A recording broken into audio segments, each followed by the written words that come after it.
Olá, seja muito bem-vindo. Mais uma vez é muito bom estar em sua companhia. E a partir de agora, você acompanha comigo as notícias do Brasil e do mundo. E eu vou começar essa edição falando de saúde. Olha só, a Anvisa ampliou o prazo de validade da vacina da Pfizer para 18 meses. A ampliação vale para todas as vacinas produzidas a partir da última segunda-feira. A Agência Nacional de Vigilância Sanitária autorizou o aumento do período de validade das vacinas monovalentes da Pfizer contra a Covid-19 para 18 meses. De acordo com o órgão, a medida se aplica a todos os imunizantes produzidos a partir do dia 9 de janeiro e usados em crianças a partir de 6 meses de idade, adolescentes e adultos. A aprovação se baseou em novos dados de estudos de estabilidade realizados pela Pfizer. Os resultados demonstraram não haver alteração nas especificações de qualidade da vacina no período adicional ao prazo anteriormente autorizado, de 12 meses. Para os lotes já produzidos e distribuídos no país, que estão com o prazo de validade antigo, a empresa foi orientada a solicitar uma autorização excepcional de uso à Anvisa. Neste pedido, a Pfizer deve comprovar a adequada rastreabilidade dos lotes. Ainda em 2022, o Ministério da Saúde informou detalhes da compra de mais de 60 milhões de vacinas contra a Covid da Pfizer, que atingiram um total de 150 milhões de doses. Desse total, 81 milhões já foram entregues no ano passado. Para 2023, até o segundo trimestre, 69 milhões de doses remanescentes devem ser entregues. Esse número inclui as vacinas bivalentes que protegem contra a cepa original e a Ômicron. Esses imunizantes de segunda geração da Pfizer não são afetados pela decisão da Anvisa. E atenção a essa informação que é de utilidade pública. Uma nova lei determina que o CPF vai passar a valer como documento de registro único. E com isso, outros números, como por exemplo do PIS ou então do título de eleitor, não podem mais ser exigidos para preenchimento de um cadastro.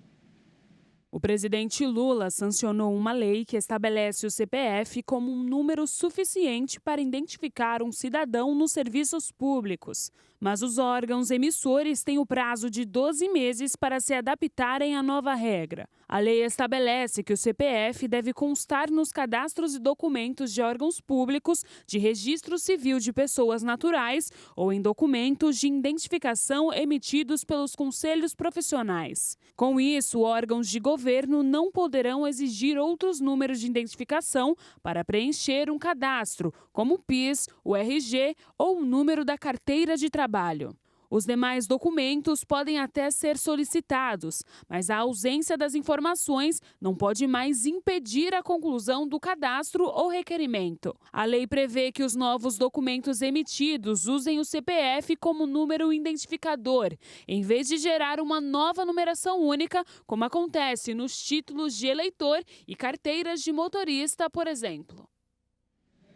Vamos falar de economia agora. O ministro da Fazenda, Fernando Haddad, deve anunciar nesta tarde o primeiro pacote de medidas econômicas do governo Lula. As mudanças prometem um equilíbrio nas contas públicas. As primeiras medidas econômicas do governo Luiz Inácio Lula da Silva são mantidas em sigilo pelo Ministério da Fazenda. Durante a transição, Fernando Haddad tinha afirmado que a equipe econômica pretendia analisar as contas públicas para reestimar as receitas do governo e refazer a previsão de déficit primário. Analistas de mercado acreditam que a volta da cobrança do PIS/COFINS e da CID sobre a gasolina e o etanol está entre um dos possíveis assuntos. Esses tributos podem assegurar ao governo 28 bilhões e 600 milhões de reais. Nesta manhã, Haddad marcou encontros no Ministério da Fazenda com a presidente indicada ao Banco do Brasil, Tarciana Medeiros, e com o diretor de Controladoria da Caixa, Marcos Brasiliano Rosa. Segundo interlocutores, devem ser apresentadas no total 4 medidas provisórias, 2 decretos, uma portaria interministerial de autoria da Receita Federal e da Procuradoria-Geral da Fazenda Nacional.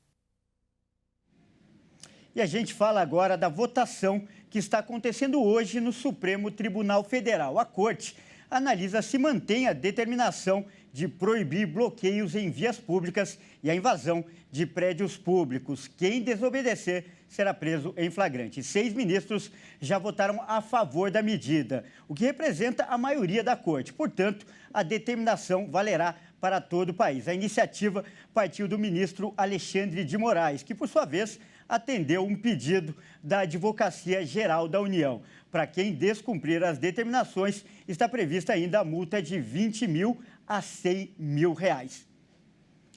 E olha só, ainda sobre esse assunto, a segurança de Brasília passa por mudanças desde os ataques de domingo. E entre elas está o aumento do efetivo policial, principalmente na esplanada dos ministérios.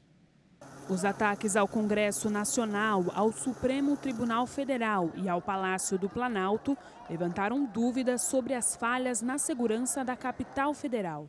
O Gabinete de Segurança Institucional estuda adotar novas medidas para aperfeiçoar a proteção e a vigilância do Palácio do Planalto, sede do governo federal. Entre o que é planejado está a instalação de câmeras mais modernas nos prédios, inclusive com tecnologia de reconhecimento facial. O GSI também estuda aumentar o efetivo de militares que integram os batalhões que fazem parte da proteção diária do edifício e alterar o protocolo de atuação dos batalhões. Nesta quarta-feira, a esplanada dos ministérios esteve fechada por determinação do interventor na segurança do Distrito Federal, Ricardo Capelli. Isso acontece após a Advocacia Geral da União e a Procuradoria Geral da República identificarem notícias de que grupos extremistas estariam convocando novas manifestações em todas as capitais do país. Hoje eu estou aqui e vou acompanhar pessoalmente na esplanada dos ministérios a operação.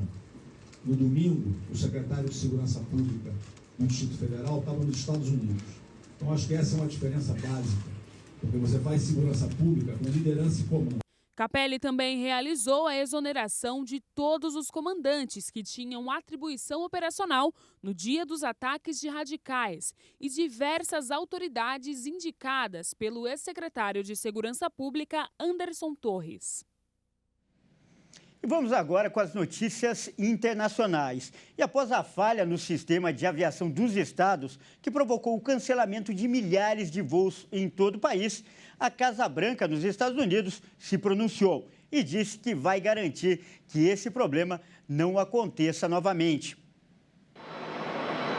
A falha no sistema de aviação dos Estados Unidos, que provocou milhares de cancelamentos e atrasos em voos, exigiu um pronunciamento da Casa Branca. Na manhã desta quarta-feira, a Administração Federal de Aviação Americana ordenou uma suspensão temporária de todas as partidas de voos domésticos, depois que um processo-chave foi prejudicado. Por conta da falha, as tripulações não teriam acesso a informações essenciais para voar em segurança. A Administração Federal de Aviação e o Departamento de Transporte vão continuar sendo transparentes sobre a causa da falha e sobre como vão garantir que um problema dessa magnitude não ocorra de novo. Nosso foco número 1 é garantir a segurança de quem estiver viajando, e o foco número 2 é garantir que isso não aconteça outra vez. Após o ocorrido, autoridades informaram que as operações estavam sendo restauradas gradualmente, mas o fato é que o caos gerado pela manhã refletiu no resto do dia. De acordo com informações do site FlightAware, mais de 1.300 voos foram cancelados e outros 9.000 sofreram atrasos até o início da noite desta quarta-feira. Em uma entrevista à emissora MSNBC, o secretário de Transporte dos Estados Unidos, Pete Buttigieg, declarou que não havia evidência de um ataque criminoso, mas que essa possibilidade não poderia ser descartada. A Administração Federal de Aviação dos Estados Unidos se manifestou no Twitter e informou que segue investigando as causas da falha.